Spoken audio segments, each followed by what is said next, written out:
Merchant Marine, you have plenty of room for advancement in this career. You just gotta upgrade those credentials and you'll start making more money. Now, as for me, I started off in the SIU apprenticeship program. I started from nothing. Now I am officially an able-bodied seaman.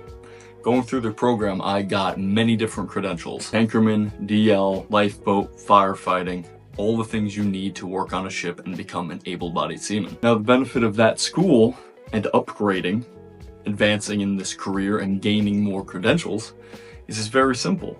You just gotta take more classes, get more knowledge, get more skills, and you get more money and become a valued member of the crew on a ship. Now, this isn't just for the deck department or unlicensed. Anybody in the maritime industry has the capability to advance in their career. Things like advanced firefighting, fast rescue boat, small arms training. If you get on a government vessel, they might send you to a small arms school to learn how to train with a handgun, just in case you are in dangerous waters and you need to be properly trained. To go further into it, if you want to step it up and become an officer, all you have to do is study and take your test. After you get the proper sea time, all you have to do is study and take a test. Like in the engine department, you can go get your electrician credentials and then you can be electrician on a ship. At the school, there's also welding classes. It's not only limited to engineers. I know a couple deck guys who went to the school, got their welding credentials, and then guess what? They're picking up extra overtime on their ship. Can't say enough how important upgrading is in this industry and getting more knowledge, getting more skills. So I'm going to show you my first experience upgrading as a merchant mariner. I was there for about 3 weeks. This is when you advance from an OS to an AB. You take a 3-week course. It's just an AB course. You do all different types of training, hands-on, in class all day. Get to stay in a nice hotel, get to go out with the friends on the weekend. So I'm going to show you all this right now. Okay, so obviously, yeah, this is Piney Point. Beautiful campus, actually. Walking around, it's great. This is the bar. When you're an upgrader, you get to experience the bar. I can't lie, I spent almost every single night there. I was definitely falling behind on my studies during my time there. You got pool, great time. So this is a couple of the guys walking the campus, going to our first class as upgraders. It's a whole different experience from when you're an apprentice. Marching and everything, none of that. We're dressed, as you can see, we're dressed up normal. Just walking to class. It's like a normal class. This is the building where we took our classes in. Pretty beautiful setup. When I was there as an apprentice, they were building this up. This wasn't like this when I was there. It's pretty new, but it's an amazing building. All my classes were there. So it's lots of classroom work. When I was there, specifically for the AB course, I can't speak for every upgrading course because there's so many, but specifically for the AB course, it was almost a pop quiz every day, almost. And then it was just lots of classwork, bookwork, you know, homework, just everything you would expect out of a normal school. Quizzes every day, but none of them are seriously graded, but you have lots of physical assessments that you are judged on. Like you get judged for working the crane, you get judged for running the forklift, you get judged for knots, you gotta tie knots, you gotta show that you're just a capable sailor by this point, which you should be. Because you went through the OS training at the apprenticeship program, or you've been on multiple ships to get the sea time for this class if you're a guy off the street. So you have to prove that you're an equipped sailor with these assessments. The assessments, the physical assessments, are a lot more important than the written ones. The written ones are just trying to help you learn for the final exam. The physical assessments, they could fail you. They can tell you, you're not ready. Like, you got to get back on a ship before you can step in here and try to become an AB. Oh yeah, here we go. This is the, that's the bar. It gets pretty packed every night. It was getting packed almost every night. Beautiful view. That was from the hotel. What is that? What the hell is that? That's freaky. Okay, moving on now. But hotel room, Beautiful, beautiful view. There's a pool down there. Oh man. Yeah, this was going out Halloween weekend.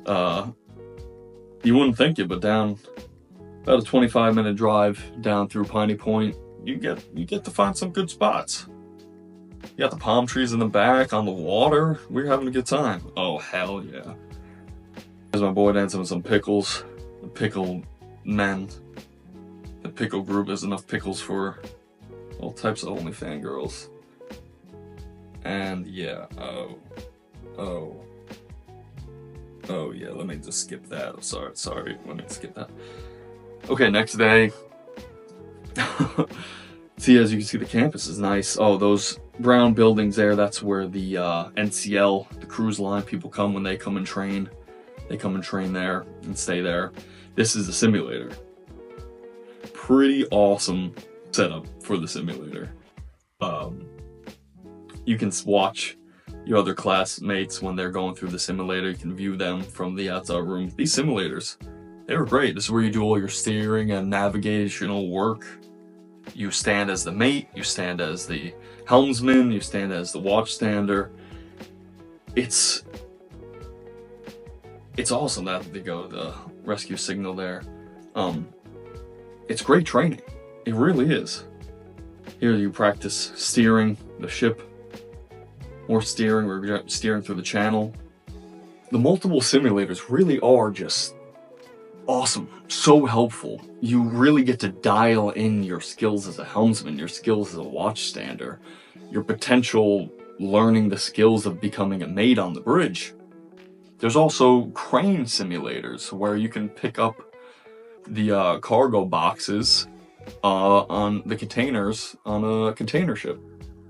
So you just get to practice that. It's like, I'm never going to be doing that. It's a longshoreman thing, but it's cool to see. There's also tugboat simulators where it feels like you're in a tugboat. You can running through the channels. Like it's a lot of good stuff. Lots of skills that help you advance. It's amazing. And I'm glad I'm getting this training because I don't want to just be that guy who walks on a ship and just like, well, I'm that asshole who doesn't know anything. I want to be that guy that people look to and people are like, hey, brother, what's going on here? Like, can you help me with this? Do you know what's going on here? And I can say, yeah, well, fuck yeah, I know what's going on. I went to Piney Point, baby. You know it's good. There is the big assessment on the simulator where you do about, I think, a week or straight week of practicing on the simulator, rotating with the group. You do helmsman, watchstander, mate, helmsman, and you just keep rotating just to get the practice in. Then there's the physical assessment when your teacher is in there as the mate now. You have a live situation where you have to go through the English Channel, and if you're on the helm, you gotta steer that bitch like you're steering a real ship. You gotta get it. Stop it on the dot, do whatever you need to do. And the teacher as the mate is giving you the helm orders. Now as the watchstander, you're also being assessed. You really have to spot out. Even if you don't think it's necessary, like on a normal ship, you wouldn't be calling half this shit out. But you're calling out everything you see. Anything that looks little off. And the simulator will run things that are a little off. Like, if you did see that, it's hard to see, but you gotta make sure you call that out. Mate's he'll flag you and say, you're not ready. Like, you're not ready to get on a ship. Now, little nerve-wracking at the time, but once you get in there and you start getting into the motion of it, you're like, I'm just back on a ship. It's not hard. This is just my job. I do it all the time. So just get through it, get that assessment done, get that upgraded license, and move on. We did a lot of hands-on training too on the Freedom Star. So on the Freedom Star, we did a lot of anchor work. We did a lot of crane work, training with the cranes, training with the davits of the lifeboat, training with the forklifts, training with all kinds of ratchet straps, shipping, simple stuff like that. But it's good getting back into the hands-on training after going on a couple ships. at that point as an OS. So you bring your experience from the ships onto the training and you just further your knowledge. That's all you're doing. You're just furthering your knowledge, your navigational watch, your helmsman skills. Lots of people didn't get to steer as when they were in OS. I did, but lots of people didn't, so they get to really learn how to steer in this program, in the AV program. So more about the hands-on training.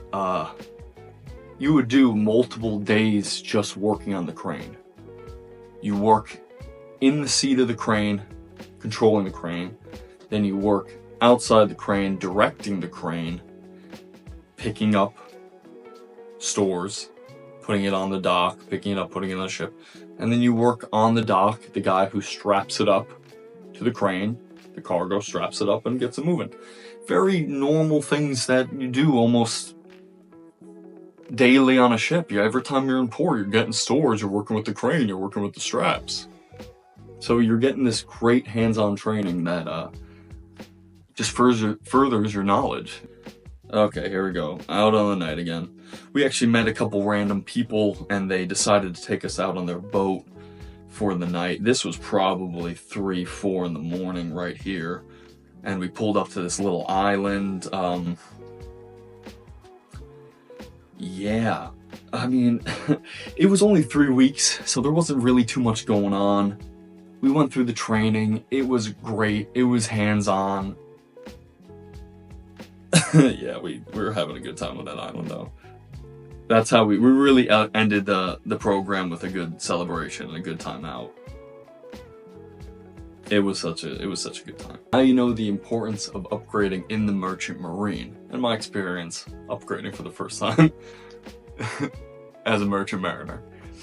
But if you want to know how to become a Merchant Mariner, or some easy ways to do it that people might not talk about, check out my video here.